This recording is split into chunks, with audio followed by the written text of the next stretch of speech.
Hello guys, my name is Big Zube. Welcome to my channel. My channel's name is Exotic Somali Bantu History. So on this channel, we'll be dealing more about the Somali Bantu history in Somalia and outside Somalia. All the pain they're going through, the discrimination and everything that surrounds or maybe is about Somali Bantu. We'll be dealing with them on this channel. So welcome. Feel free to subscribe. Turn on notifications so you can see every time we post a new content. And also, don't forget to share, because sharing, the more people get to know about us, the more education we spread. Or maybe the more people get to know more about the Somali Bantu community. So on this specific episode, I will be talking about the difference between Somali and Somali Bantu. We have some differences. So if you've never been to Somalia, if you never met Somali Bantu, it's really hard for you to tell who is a Somali Bantu and who is Somali. So for the Somali Bantu and Somali, on this episode, I will give you 10 differences between Somali and Somali Bantu that will give you a hint on how to tell or how to differentiate between the Somali and Somali Bantu. Okay, quick fast, let's go to number one difference. The number one difference is Somali, Somali Bantu, they are physically strong. I know I'm not that much strong. I might not be. I don't go to gym, man. But yeah, Somali are weak physically. They look weak physically, but mentally they look strong. So this difference works this way. For the Somali Bantu, we are strong physically, but weak mentally. And for the Somali, they are strong mentally, but weak physically. So I hope you can tell the difference. The next difference, the second difference, number two, which is we have big noses. This is a physical difference too. We have big noses and they have small pointy nose. Number three, the Somali people, they have soft hair, and the Somali Bantu, we have kinky, this hard hair like mine. Then number four is subsistence. The Somali Bantu, they are more into subsistence farming. We are agriculturalists. And for the Somali, they are nomadic pastoralists. They used to move from one place to another looking for food, for greener pasture for their animals. So they were more of cattle keepers, and we were more of agriculturalists, tilling the land and the soil. Getting food from the soil. Then we have difference number five, which is the Somali, they are majority and we are minority. When we talk about majority, numbers never lie. If you do your little research, you will find out Somalia, by today, they have at least 16 million people. And out of the 16 million, the Somali Bantu is less than 1 million. So which means the number is really, really, really low. And that's why, for some reason, we don't get equal chances with the other Somali, because they're making the main population, the biggest number. They have the big number and we have the smaller number. So maybe we are 1 or 2% of Somali population and they are making 98, 90, 99%, which is really kind of make us feel inferior, and they feel superior. Point number six. We are more of opposing. The Somali Bantu, we are more of opposing, and the Somali, they are more of supporting.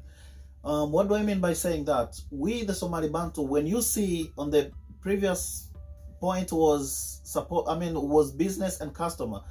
For me, as a Somali Bantu, when I start a business, all people of my tribe, they try to pull me backward. You take one step ahead, they pull you backward 10 steps backwards. And that's why you see when a Somali guy starts a business, there's bigger chances of them succeeding in that business, and the Somali Bantu, there's bigger chances of them failing, because the Somali will be supported by another Somali saying, okay, other, do this, do that, let's do this. Like they support each other and helping each other with ideas, resources and everything. But for the Somali Bantu, bro, how did he make it? Like, how can he have money and I don't have none? So what you do, you go, you find maybe a voodoo guy, witchcraft, you drag this person down, you bleed them to nothing. That's when you feel normal. So we are more of supporting, they are more of supporting each other, and we are more of draining from each other's.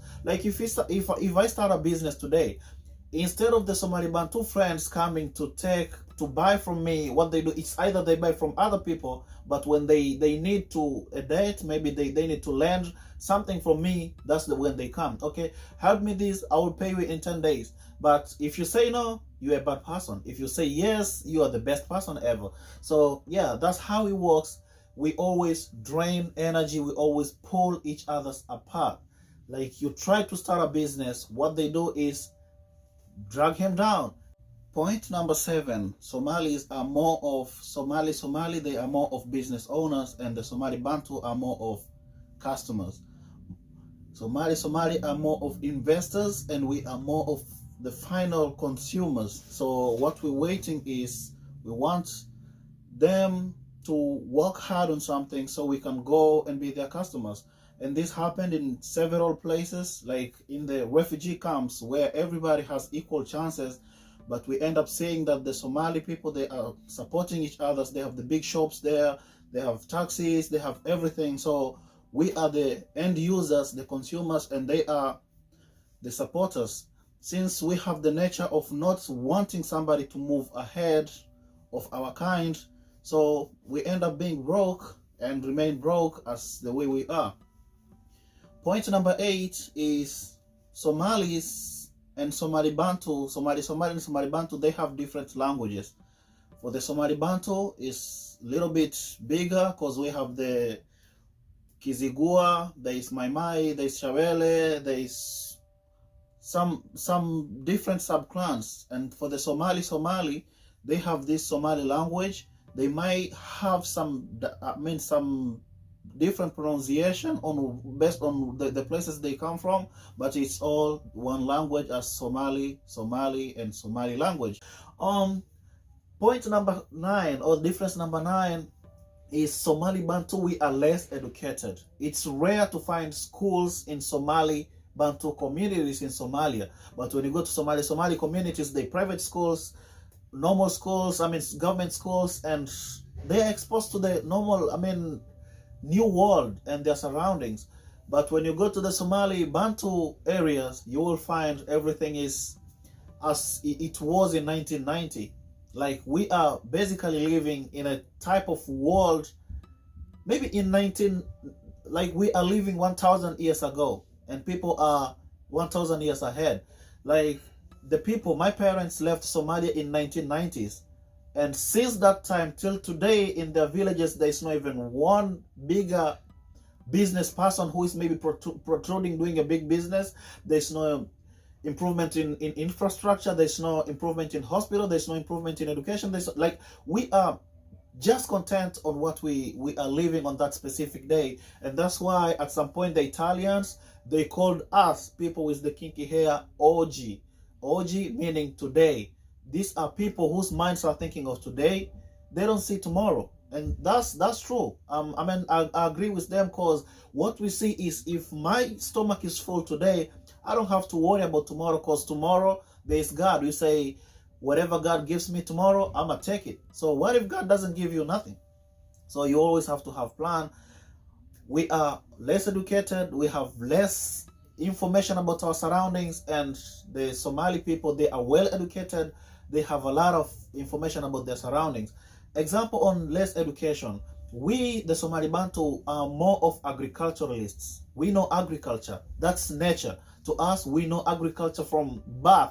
You are told, you see how your parents do agriculture and stuff. But guess what? The best people in agriculture in Somalia are Somalis, because they go to school, they do the plantations and bigger farms and do their trades with external, they export their products externally. But for us, what we do is our agriculture, we have the knowledge, but what we do is we only do farming for food. You cultivate a small piece of land, and that food takes you to the next harvesting season. That's it. We don't have anything to develop, like somebody saying, okay, now I want to own a big farm, a plantation, so I can sell, I can have enough to eat and also enough to trade and sell, maybe educate my kids and do something different. So the Somali people are the one who are ruling in agriculture sector, which is something that we were supposed to be proud of to do it because we do it from long time ago. When we go to the same side of the Somali guys, when we say well educated, they are pastoralists. These people, they are one of the main suppliers of meat to Saudi Arabia when people are going for Hajj. You go to pray to be forgiven your sins, you eat Somali meat. But you will never see Somali vegetable or Somali Bantu vegetable and stuff like that. So on that thing, we really have to work hard. If we really need to wake up, the backbone of success is agriculture. Do it. If you do a good agriculture, make sure the government gets something from you, makes something, taxes and economy. If you contribute to the economy through agriculture, maybe we can get recognition even if we are small in number. The last number 10 of which is the last one for today, we have different culture. The Somali Bantu, we have different culture when it comes to marriage, when it comes to funeral, when it comes to rite of passage. You are young, you want to grow into an old man ready to get married and kids. We have different way, different culture, and the Somali, they also have different culture on their weddings, on their funerals, on their rite of passage and everything. So we have different culture. Though in this one, we are kind of being connected by the Islamic or Abrahamic culture, which brings us together. But culturally, everybody has their own way of life. And also, one bonus one is the food. We, the Bantu, up to today, to be honest, I don't know which is a food that introduces Bantu. Like, you can't say that this type of food, if I see it, I see Bantu. Or if I see it, I see Mzigua. If I see this food, I see Maimai. If I see this food, I see Shawele.